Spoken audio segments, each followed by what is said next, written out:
noite, irmãos e irmãs. Graça e paz. Para quem não cumprimentei de pertinho ainda.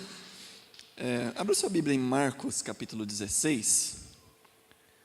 Marcos 16. Nós vamos dar continuidade à nossa série de estudos dessa série de estudos dessa série, que nós estamos chamando de série Primeiros Passos, porque ela fala dessas doutrinas básicas da fé cristã. E hoje nós vamos falar a respeito de batismo. Vamos falar um pouquinho a respeito de batismo. Uma das coisas que se fazem tão necessárias para o entendimento cristão e que, por sinal, é um dos nossos distintivos. Nós somos chamados de batistas exatamente porque nós temos uma visão a respeito do batismo, uma visão que julgamos ser uma visão bíblica, e por isso defendemos essa visão bíblica que em determinado momento da história foi motivo de controvérsia, e aqueles que se levantaram por essa forma de enxergar foram chamados de os batistas.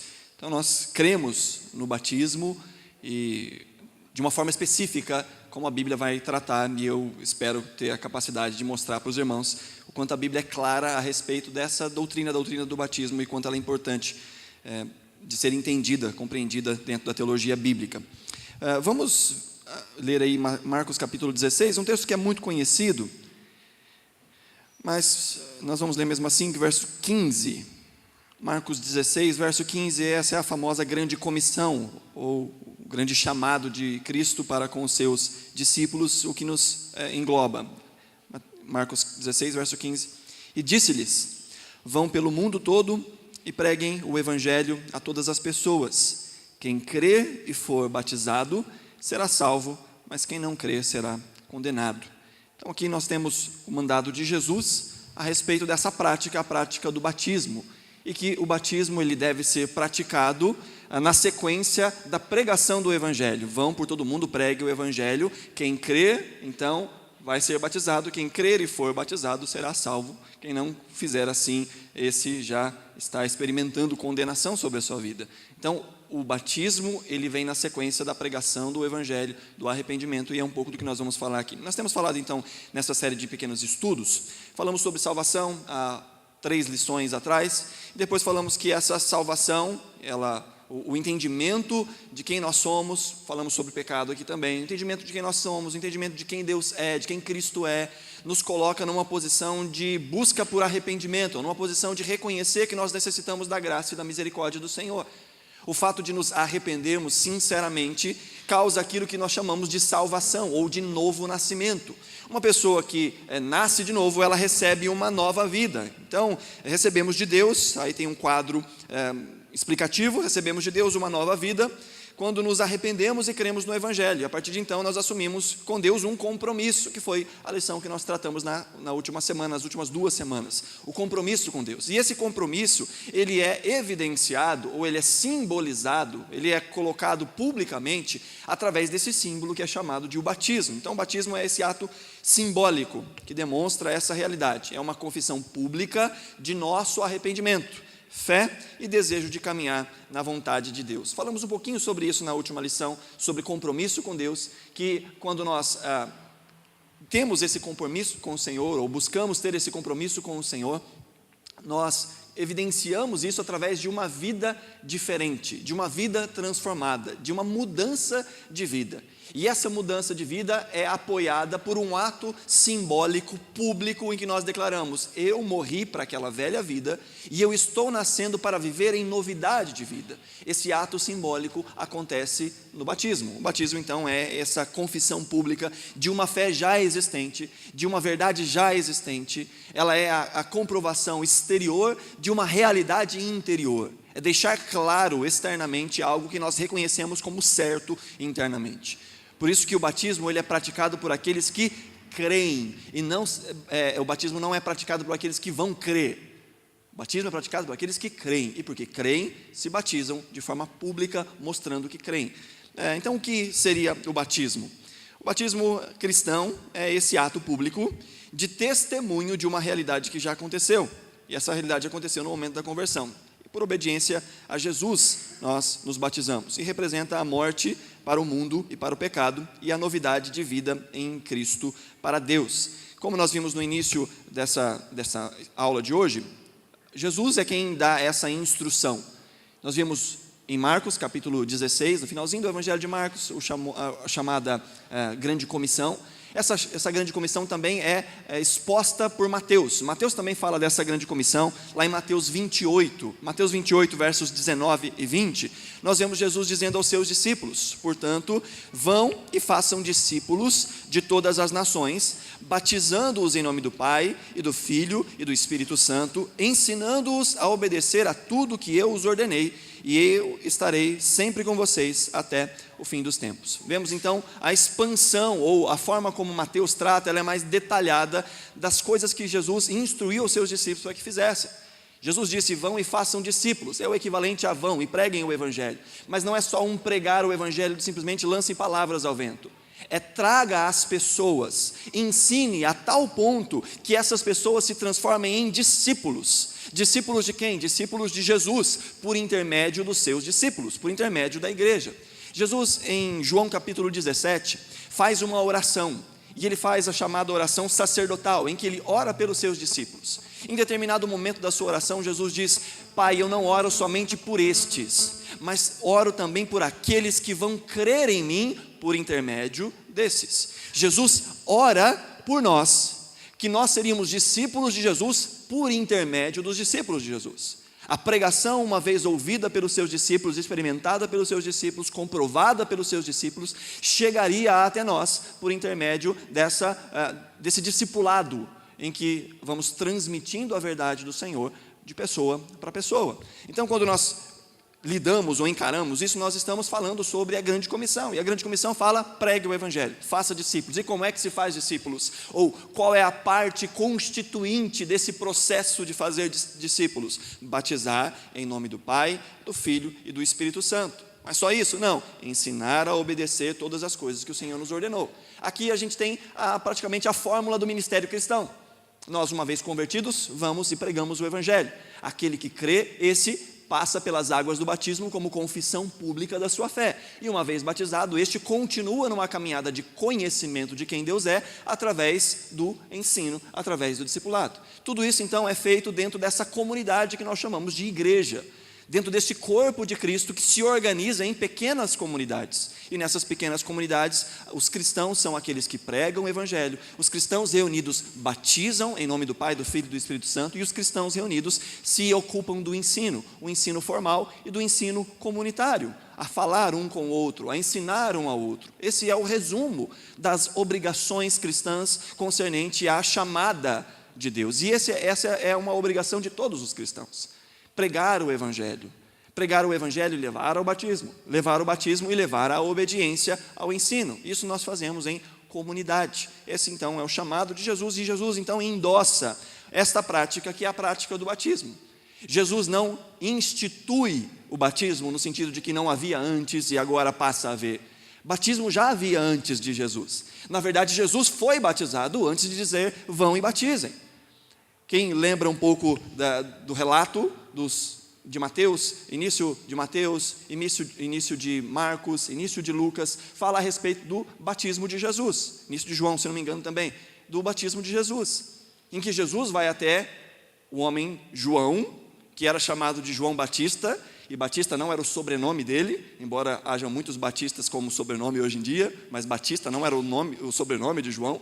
Ele era chamado de o Batista porque esse era o ofício pelo qual ele era conhecido. Como as pessoas não eram chamadas naquela época por sobrenomes, elas eram identificadas de algumas formas.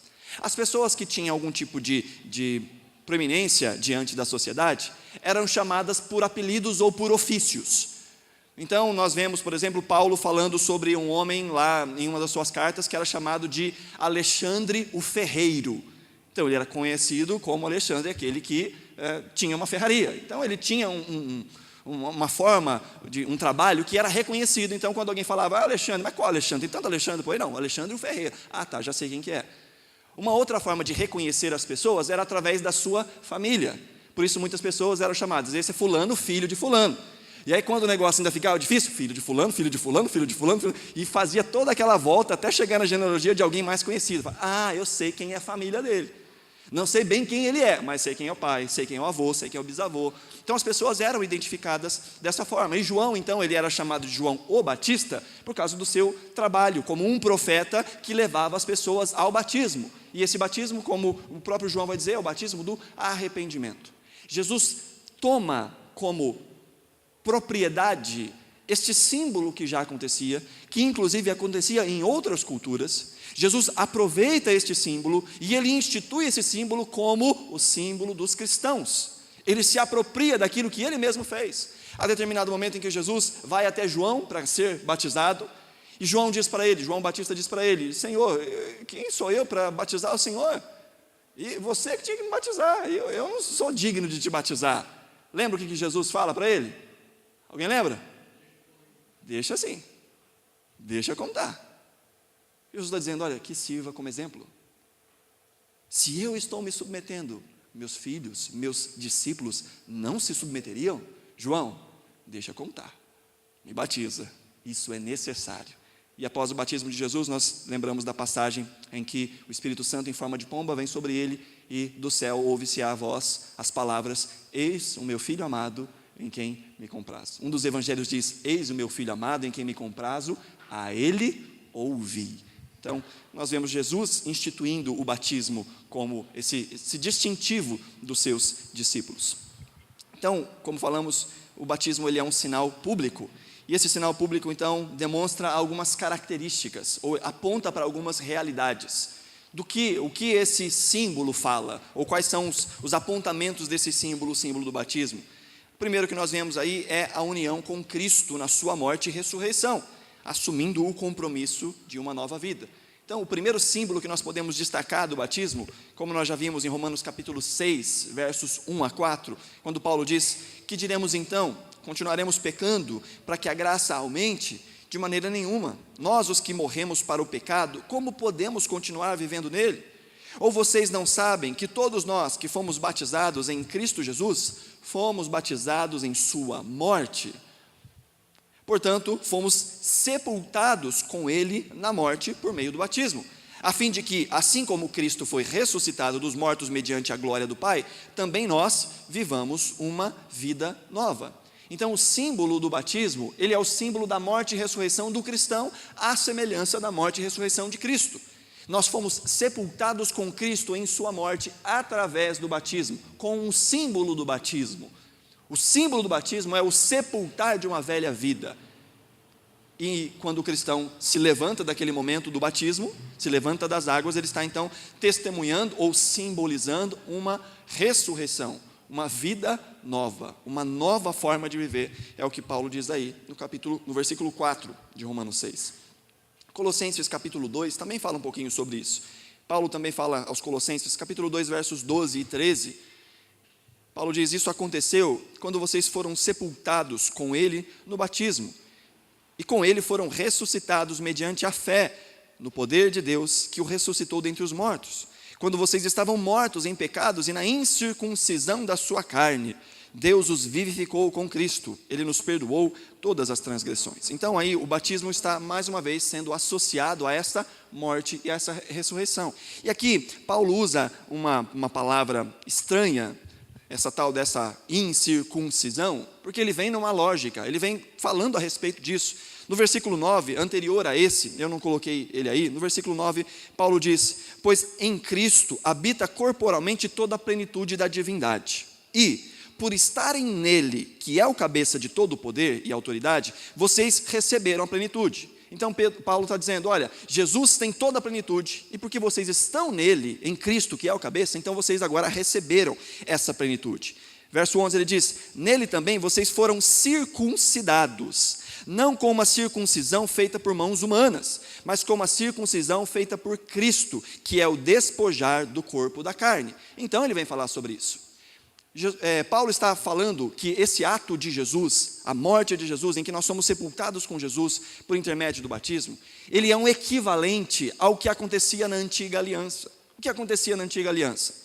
para que alguém fosse reconhecido como povo do Senhor, para que alguém fosse reconhecido como alguém que tem aliança com o Senhor, era necessário também dele um símbolo. E esse símbolo era chamado de a circuncisão, que era um símbolo externo, que era uma cirurgia íntima no homem, que definia que ele era um judeu, que ele havia feito um compromisso com Deus. Seja ele de forma voluntária, seja ele entregue pelos seus pais aos 8 dias de nascido. E depois ele fazia essa confirmação diante de toda Israel, dizendo: eu sou um filho da aliança. E falar sobre aliança é algo tão lindo. Tenho estudado muito sobre aliança recentemente. Nós falamos isso eu estava até pesquisando nos meus arquivos. No início do ano passado, em fevereiro do ano passado, nós falamos um pouquinho sobre aliança. E nós vamos vendo que ao longo de toda a palavra de Deus, existe Deus fazendo uma aliança com o seu povo. Deus se compromete com o seu povo, voluntariamente. Deus escolhe fazer aliança com o seu povo. E ao olharmos para a Bíblia e os documentos mais antigos, principalmente o Pentateuco, os 5 primeiros livros da Bíblia, há uma grande semelhança na forma escrita, por exemplo, de Deuteronômio, um livro que eu estou estudando muito recentemente. Há uma grande semelhança entre o jeito que Deuteronômio é escrito, com alguns tratados do segundo milênio antes de Jesus, que eram chamados de tratados de pacto, tratados de aliança. Uma aliança que era chamada de suzerano vassalo. Não é bonito esse, né? O que era esse tipo de aliança? Tinha 2 tipos de aliança, na verdade. Tinha a aliança que era chamada de aliança de paridade, e essa aliança, suzerano vassalo. A aliança de paridade era: olha, eu sou uma grande nação, você é uma grande nação, vamos nos juntar como uma grande nação maior ainda para dominar todo o resto. Então era quando 2 iguais se uniam. Agora, essa aliança suzerano vassalo fala de um grande poder se aliando com alguém que não é nada, com o intuito de prover a este proteção, bênçãos, cuidado, enquanto este deveria ao seu senhor obediência e outras formas de se relacionar. E nós vemos que a Bíblia inteira é esse tratado de Deus, como sendo o suzerano, o soberano, o grandioso, que está acima de todas as coisas, mas que escolhe voluntariamente e amorosamente entrar em aliança conosco, pobres e pequenos mortais. E ele faz isso por quê? Por graça e misericórdia. E essas alianças do passado, elas tinham características, e elas tinham formas de serem celebradas. E Deus é tão didático, que Deus usa até mesmo essa cultura para que possa exemplificar o que ele está falando. Dentre as coisas que aconteciam nessas alianças, aconteciam promessas, em que o soberano fazia promessas e pedia também que o seu vassalo desse promessas em resposta. E aí a gente vê isso, por exemplo, quando Deus diz ao povo de Israel: olha, vocês vão ser uma grande nação. Quando diz isso para Abraão: olha, vocês vão habitar na terra prometida. Mas Deus diz para Abraão: anda na minha presença e ser perfeito. Quando Deus fala isso para o povo de Israel entrando na terra de Canaã, lá no livro de Deuteronômio, é promulgada mais uma vez a lei, os 10 mandamentos e as implicações desses 10 mandamentos. O motivo? Para que vocês permaneçam nessa terra, para que a vida de vocês, e lá no capítulo 27 em diante, vai falar sobre bênçãos e maldições dessa aliança, para que vocês sejam prósperos, para que haja fartura, para que haja cuidado. Deus fazendo aliança. E essas alianças, elas tinham sempre símbolos. A primeira vez que nós vemos um relato de aliança, por exemplo, está lá no livro de Gênesis, com um homem chamado Noé. Lembram de Noé? Lembram? Deus faz com ele uma aliança. E as alianças tinham símbolos exteriores, para mostrar que aquela aliança era verdadeira. Alguém lembra qual que era o símbolo da aliança em Noé? O quê? O arco-íris. Deus fala: olha, tem aí um arco, esse é o arco da aliança, essa é a demonstração da aliança. Quando Deus entra em aliança com Abraão, Deus também pede dele um símbolo. Alguém lembra qual que é o símbolo que ele pede para Abraão? A circuncisão. Deus pede a Abraão: você, toda a sua casa, seus filhos, as próximas gerações, elas serão circuncidadas. Então, esse é o símbolo de estar em aliança com Deus no Antigo Testamento. E o que Paulo está dizendo agora? Em Cristo, há um novo jeito de se circuncidar. Em Cristo há um novo símbolo de que vocês entraram em aliança com Deus. Esse símbolo é o batismo. Vocês foram sepultados com Cristo no batismo. Quando vocês estavam mortos em pecados e na incircuncisão da sua carne, Deus deu a vocês vida e perdoou os seus pecados. Nós vemos dois símbolos na nova aliança, que inclusive são chamado de nova aliança. Dois símbolos na nova aliança: o batismo e a ceia do Senhor. São símbolos que nós estamos em pacto. Porque, inclusive, um dos outros modos de se celebrar as alianças, após ter promulgado as alianças, está tudo certinho, uma das coisas que eles faziam era comer junto. E Jesus institui a ceia, para que juntos participemos da mesa do Senhor. Alguém lembra em Moisés, qual era o símbolo da aliança em Moisés? Deus faz aliança com o povo de Israel, lá no Sinai, lembra? Qual que era o símbolo da aliança? Alguém vai, vamos ver se vai.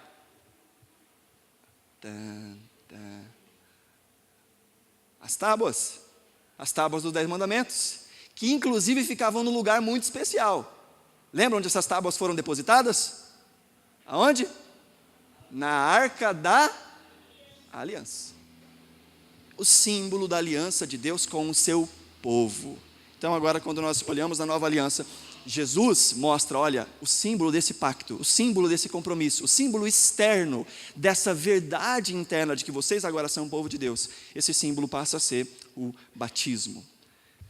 Então, o segundo ponto que nós vamos tratar aí desse sinal público é o perdão dos pecados e a purificação. O que exemplifica ou o que simboliza o ato do batismo? O perdão dos pecados. Marcos capítulo 1, verso 4, fala sobre João. Então diz assim: surgiu João, esse João o Batista, batizando no deserto e pregando um batismo de arrependimento para perdão dos pecados. Desde João, o propósito do batismo era o arrependimento e o perdão dos pecados. O símbolo era o arrependimento, por isso João dizia: arrependam-se, arrependam-se, arrependam-se, arrependam-se. Depois ele batizava as pessoas. Isso era um símbolo, então, da remissão dos pecados. Esse símbolo permanece igual, tanto que Pedro, na sua exposição, na sua pregação, em Atos capítulo 2, verso 38, repete mais uma vez como é que essas coisas acontecem. Verso 38 diz: Pedro respondeu: arrependam-se e cada um de vocês seja batizado em nome de Jesus Cristo para perdão dos seus pecados e receberão o dom do Espírito Santo.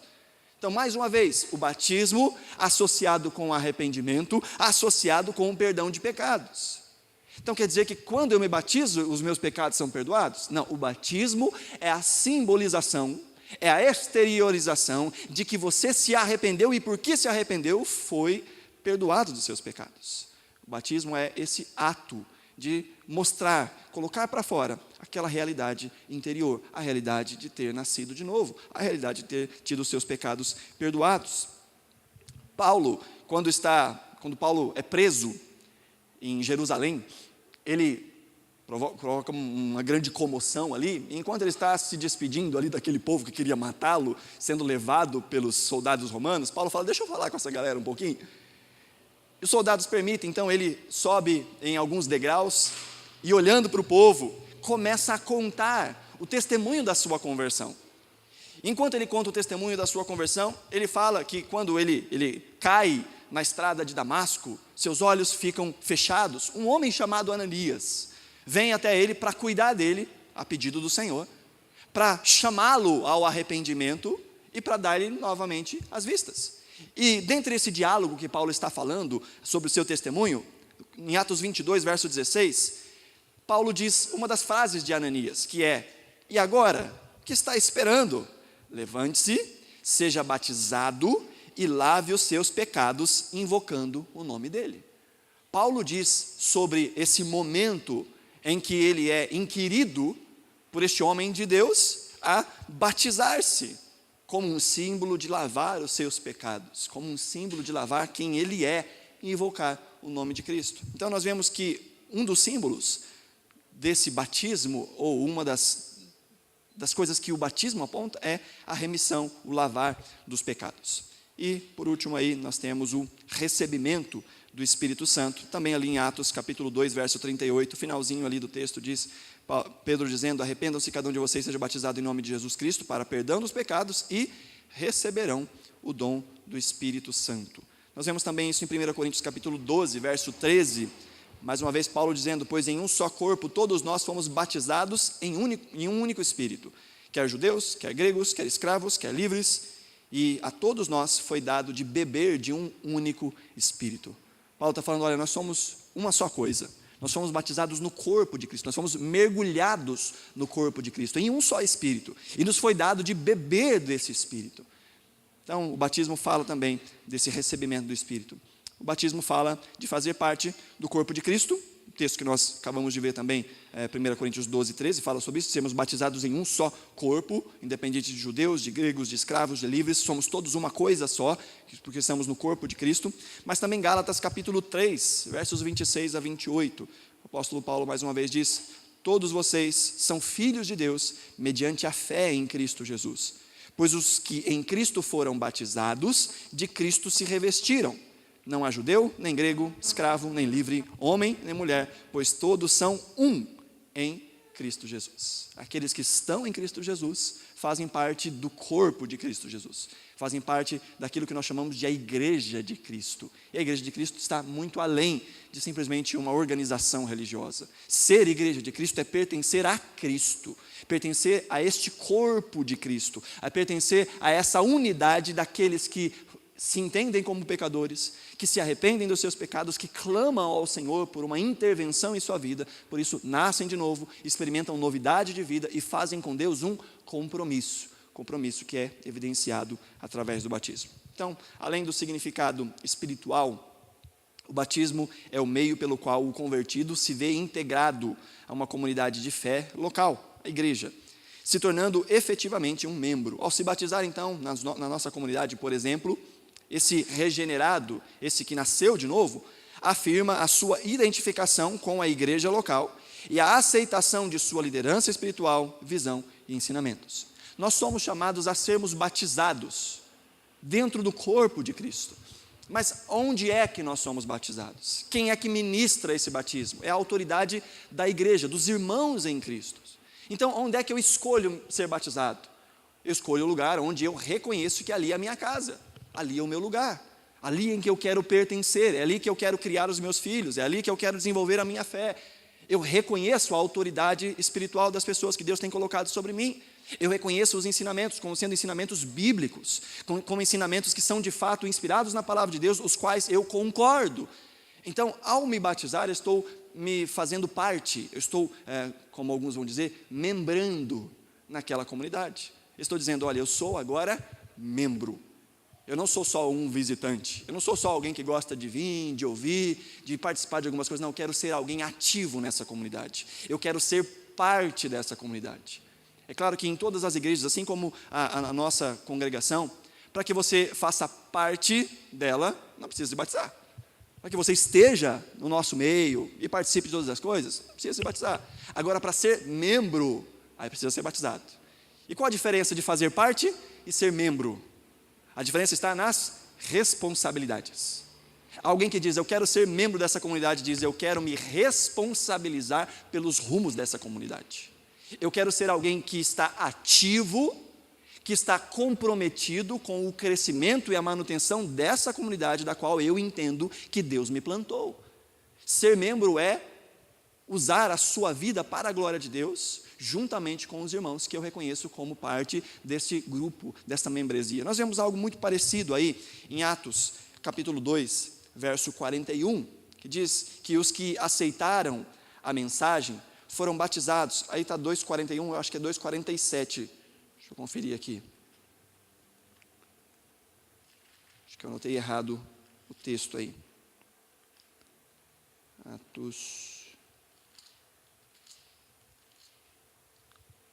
Atos 2, não, está certo, isso mesmo, Atos 2,41, isso mesmo. Os que aceitaram a mensagem foram batizados, e naquele dia houve um acréscimo de cerca de 3.000 pessoas. Acréscimo ao quê? Acréscimo a onde? Acréscimo à igreja de Cristo. E aí a sequência do texto, lá no versículo 42, vai dizer que eles permaneciam na doutrina dos apóstolos, na comunhão, no partir do pão e nas orações. Tinham tudo em comum.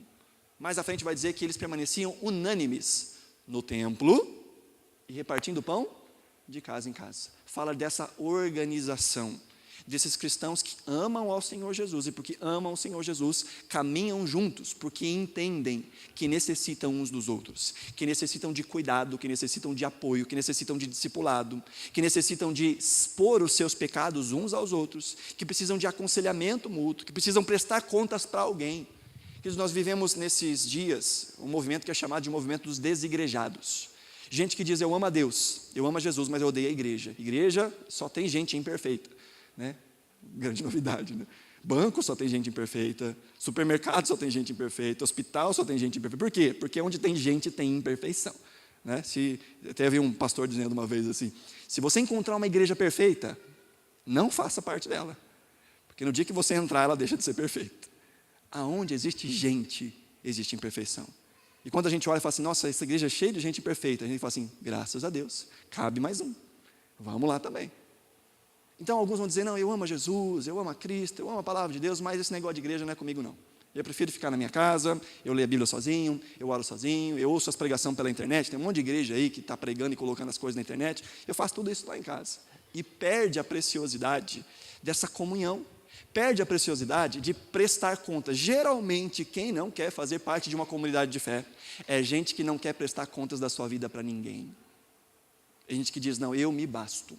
Eu não quero ninguém tentando mandar em mim, eu sei o que é bom. E aí quando a gente olha para a Bíblia, nós somos chamados a nos submetermos uns aos outros, a servirmos uns aos outros, a dar liberdade para que essa comunidade de fé diga, olha, esse caminho para o qual você está indo não é um caminho correto. Isso vai te levar à morte.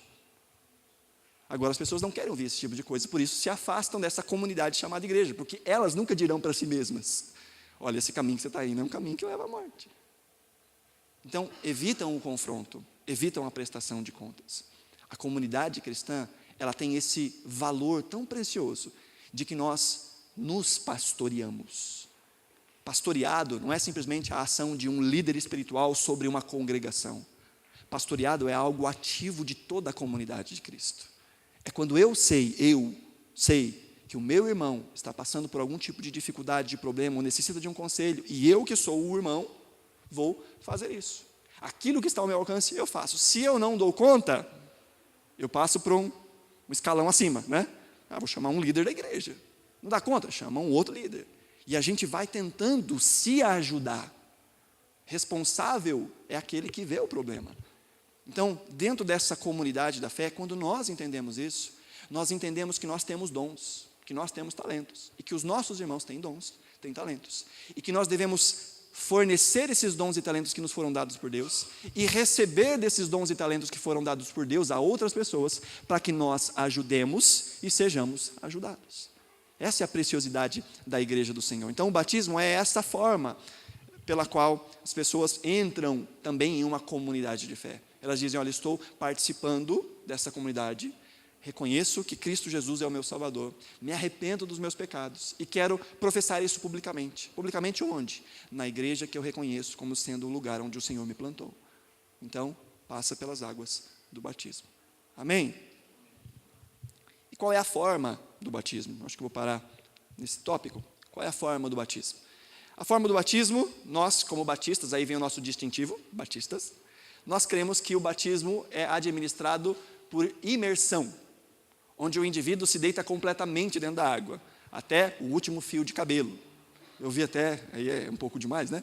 Eu vi até um caso de alguém que foi batizado e ficou faltando um pedacinho, não, vamos batizar de novo. Tem que molhar tudo, né? Mas a ideia é mergulhar. Por quê? Porque a palavra batismo significa isso. A palavra batismo, ela vem do grego baptizo, que significa imergir completamente. Simples assim. Mergulhar, descer as águas. Tanto que eu estava lendo um pouco sobre isso hoje, e fala que uma das maiores provas disso é um poema escrito 2 séculos antes de Jesus, um poema em que um poeta, que eu esqueci o nome agora, ele estava dando a receita de como fazer picles. E lá havia 2 verbos, que são muito parecidos. o verbo bapto e o verbo baptizo. E um fala sobre dar uma sapecada na água para lavar, e outro fala sobre mergulhar o negócio e deixar lá, dentro da água, debaixo d'água. E a palavra da qual nós tiramos o batismo é a palavra baptizo, que significa mergulhar completamente. Então, só por uma questão etimológica, já seria interessante pensarmos que o batismo ele é feito assim, com total imersão. Mas nós vemos outros indicativos disso na Bíblia. Por exemplo, a forma do batismo ela requer água e água em abundância. João capítulo 3, verso 23, diz que João o Batista, também estava batizando em Enom, perto de Salim. Por quê? Porque havia ali muitas águas, e o povo vinha para ser batizado. Então havia água, mas era pouca água? Não, era muita água, e por isso que João batizava ali, que tinha bastante água, dava para fazer o que ele precisava fazer, que era batizar completamente. Atos 8, 36, prosseguindo pela estrada, chegaram a um lugar onde havia água. O eunuco disse, olha aqui a água, que me impede de ser batizado? Aqui fala sobre Filipe pregando a palavra a um homem que é identificado somente como um eunuco, um título, um tipo de pessoa que havia naquela época, né? Um título, um nobre. E esse eunuco, então, ele olha, após ouvir o evangelho, o texto diz que ele vinha lendo o texto bíblico, não entendia, de repente vem Filipe e diz, você está entendendo o que você está lendo? Olha aí, o processo de pregar o evangelho. Você entende o que está lendo? Ele fala, como é que eu vou entender? Não tem ninguém que explique. Aí diz que ele entrou naquela carruagem, sentou do lado do homem e foi explicando. E o homem entendeu. E aí ele diz essas coisas, olha a água ali. O que impede de eu ser batizado? E a resposta de Filipe para ele foi, nada te impede. Se você crê, é o versículo 37, ele não está aqui. Se você crê que Jesus é o Filho de Deus, você pode ser batizado. Ele diz, eu creio. E os dois, então, passam para o batismo. Então, ali havia água. Então, não só isso. Tanto requer água em abundância, quanto requer que o batizado, o que batiza e o batizado devem entrar na água. Olha a sequência do texto lá do Filipe e do eunuco, Atos 8, 38. Assim, deu ordem para parar a carruagem, então Filipe e o eunuco desceram a água e Filipe o batizou. Essa palavra traduzida aqui, na NVI como desceram, também pode ser traduzida por entraram. Entraram, foram até a água, desceram até a água, para que aquele homem fosse batizado.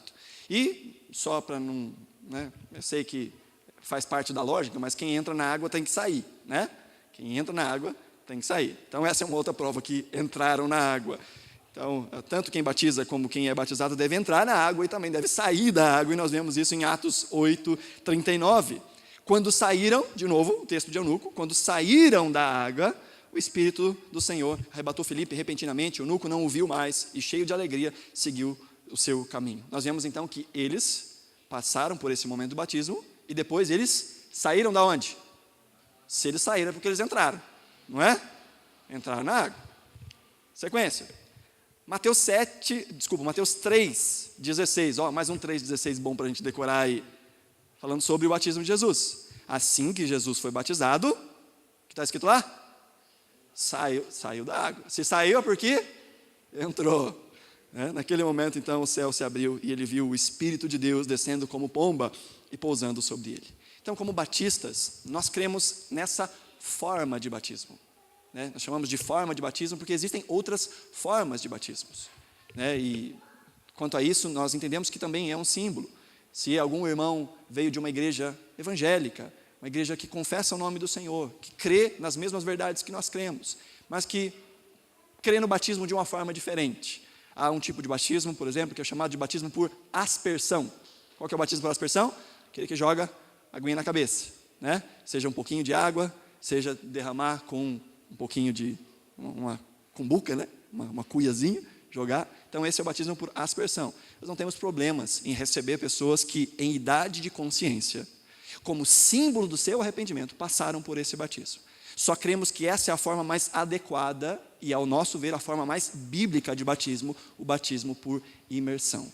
Amém, queridos? Esse é um dos nossos distintivos, então. Eu tenho tempo aí para uma pergunta, se houver.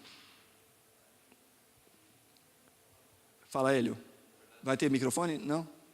Eu vou entregar aqui. Ah, tá. Então, só esse ponto final aí, que a questão não fica muito baseada em não receber aquele que não teve o batismo por muita água, mas sim aquele que creu, né? Porque dependendo da situação, há o batismo, e pode ser até com muita água, mas não daquele que creu, em idade ainda muito jovem para crer, não é mesmo? Sim, então nós recebemos como batismo válido, por assim dizer, aquele que se batizou em idade de consciência.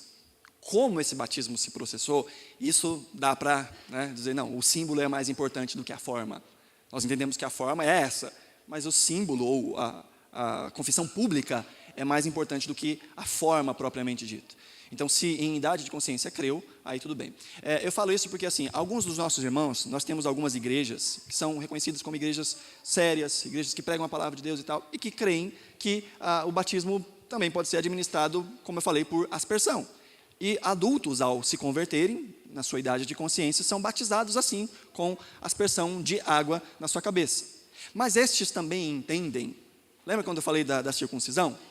A circuncisão era um símbolo da aliança com Deus.